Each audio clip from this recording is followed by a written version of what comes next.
নমস্কার বন্ধুরা, সকলকে আমার চ্যানেলে স্বাগত। পেনশনারদের অতিরিক্ত পেনশন বৃদ্ধি নিয়ে এই মুহূর্তে একটি অত্যন্ত ভালো খবর সামনে এসেছে।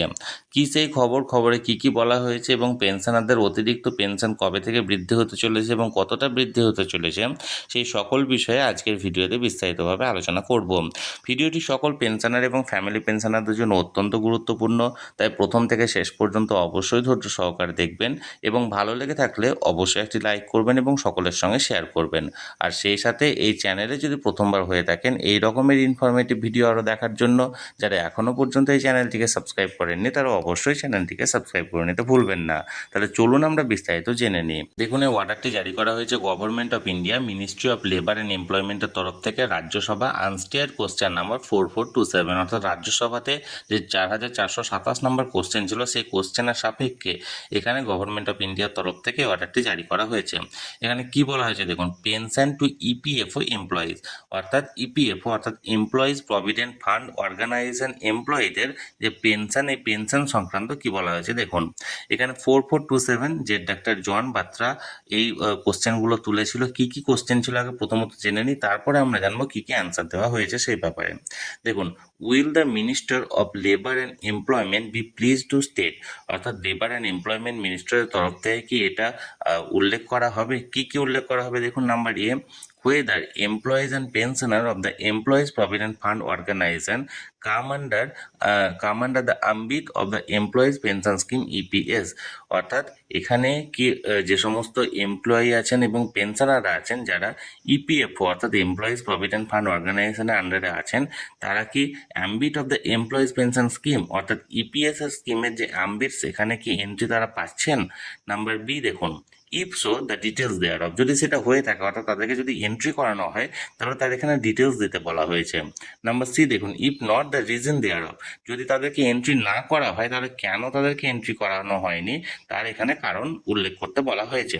ই দেখুন, whether EPFO employees had earlier been covered under EPS and were subsequently shifted to government pension scheme, and if so the details thereof, যে এখানে যেটা ডি নাম্বারের কোশ্চেনে বলা হয়েছে ইপিএফও এমপ্লয়িজ অর্থাৎ এমপ্লয়িজ প্রভিডেন্ট ফান্ড এমপ্লয়িজরা কি এর আগে কখনো ইপিএস এর আন্ডারে এন্ট্রি করানো হয়েছিল, যদি তাদেরকে শিফট করানো হয়েছিল সেখান থেকে গভর্নমেন্ট পেনশন স্কিমে তাহলে তার এখানে ডিটেলস উল্লেখ করতে হবে।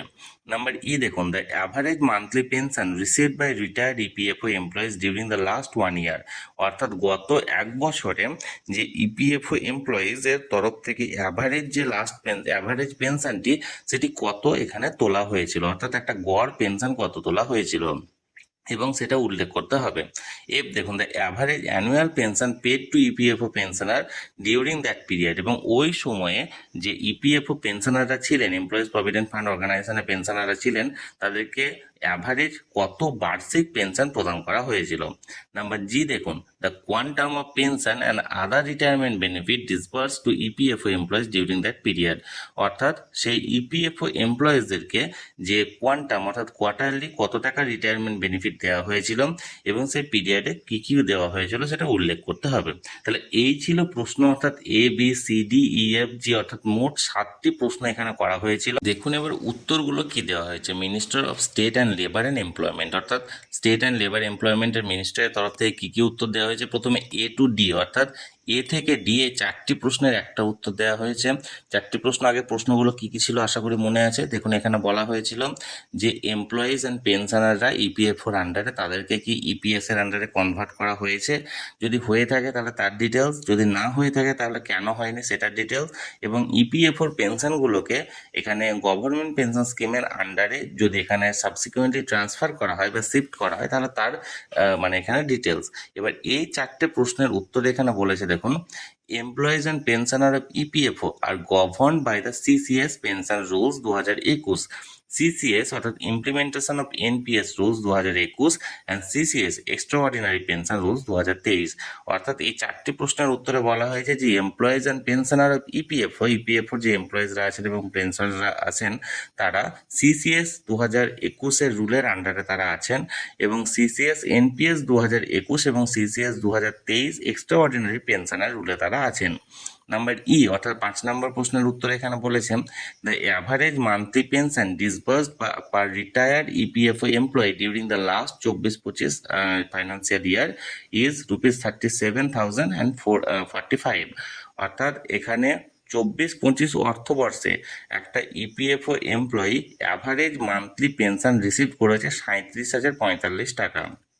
দেখুন অর্থাৎ 6 নম্বর প্রশ্নের অ্যান্সার কি দেখুন the average annual pension disbursed by retired EPFO employee during the year 24-25 is ₹4,44,533। অর্থাৎ এখানে অ্যাভারেজ অর্থাৎ গড় যে বার্ষিক পেনশনটি ডিসবার্স করা হয়েছে অর্থাৎ দেওয়া হয়েছে একটা ইপিএফও এমপ্লয়িকে 24-25 অর্থবর্ষে, সেটা হচ্ছে 4,44,533। এবং অর্থাৎ 7 নম্বর প্রশ্নের উত্তরে বলা হয়েছে দেখুন a sum of ₹813.94 crore has been paid during the year 24-25 as expenditure incurred for pension or family pension or gratuity amount for retired EPFO employees or their survivor। অর্থাৎ এখানে 24-25 অর্থবর্ষের জন্য টোটাল 813.94 কোটি অর্থাৎ 813,94,00,000 টাকা পেড করা হয়েছে 24-25 অর্থবর্ষে। কাদেরকে? পেনশন বা ফ্যামিলি পেনশন বা গ্র্যাচুইটি অ্যামাউন্ট হিসাবে কাদের? ইপিএফও এমপ্লয়িজ এবং তাদের সার্ভাইভার অর্থাৎ তাদের উপর ডিপেন্ডেন্ট যে সমস্ত মানে পরিবারের যে সদস্যরা আছেন তাদেরকে জন্য। অর্থাৎ এক কথায় বলতে গেলে এখানে জনবার্তার তরফ থেকে রাজ্যসভার মিনিস্ট্রি অফ লেবার অ্যান্ড এমপ্লয়মেন্টের যে মিনিস্ট্রি আছেন তাকে বেশ কিছু প্রশ্ন করা হয়েছিল, যে প্রশ্নের মূল উদ্দেশ্য ছিল যে ইপিএস 95 যে পেনশন অর্থাৎ ইপিএফওর আন্ডারে তাদের সে পেনশন বৃদ্ধিকরণ এবং বৃদ্ধিকরণের কারণ তাদেরকে গভর্নমেন্ট পেনশন স্কিমে এন্ট্রি করানো হয়েছে কি হয়নি, এবং যদি হয়ে থাকে কেন, মানে কবে থেকে হয়েছে, বা যদি না হয়ে থাকে তাহলে কেন হয়নি। এর পাশাপাশি আরো কত টাকা তাদেরকে মান্থলি মানে পেনশন দেওয়া হয় বা কত টাকা তাদেরকে অ্যানুয়াল পেনশন ডিসবার্স করা হয়েছে ইত্যাদি নানা প্রশ্ন করা হয়েছিল। এবং যার উত্তরে লেবার অ্যান্ড এমপ্লয়মেন্ট মিনিস্ট্রির তরফ থেকে এখানে বিভিন্ন রকমের উত্তর দেওয়া হয়েছে, যে তার মধ্যে এখানে একটা স্পষ্ট বলা হয়েছে যে অ্যাভারেজ মান্থলি পেনশনটা ছিল 37,045 টাকা, যেটা ইপিএফও এমপ্লয়িরা পাচ্ছিলেন, এবং অ্যাভারেজ অ্যানুয়াল পেনশনটা ছিল 4,44,533 টাকা 24-25 অর্থবর্ষের জন্য, যেটা একজন ইপিএফও পেনশনরা পাচ্ছিলেন। এবং তাদের সার্ভাইভ করার জন্য অর্থাৎ একজন ইপিএফও এমপ্লয়ি বা তাদের উপর ডিপেন্ডেন্ট যে সমস্ত পরিবারের সদস্যরা আছেন তাদের সার্ভাইভের জন্য 24-25 অর্থবর্ষে মোট পেনশন বা ফ্যামিলি পেনশন বা গ্র্যাচুইটি হিসেবে টোটাল 813,94,00,000 টাকা কিন্তু এখানে রিলিজ করা হয়েছে বা পেড করা হয়েছে। তাহলে বন্ধুরা, যে অর্ডারটি এখানে জারি করা হয়েছিল সেটি সরাসরি আমি আপনাদের সঙ্গে শেয়ার করলাম।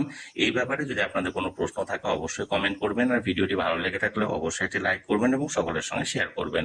আর সেই সাথে এই চ্যানেলে যদি প্রথমবার হয়ে থাকেন এই রকমের ইনফরমেটিভ ভিডিও আরো দেখার জন্য, যারা এখনো পর্যন্ত চ্যানেলটিকে সাবস্ক্রাইব করেননি তারা অবশ্যই চ্যানেলটিকে সাবস্ক্রাইব করে নিতে ভুলবেন না।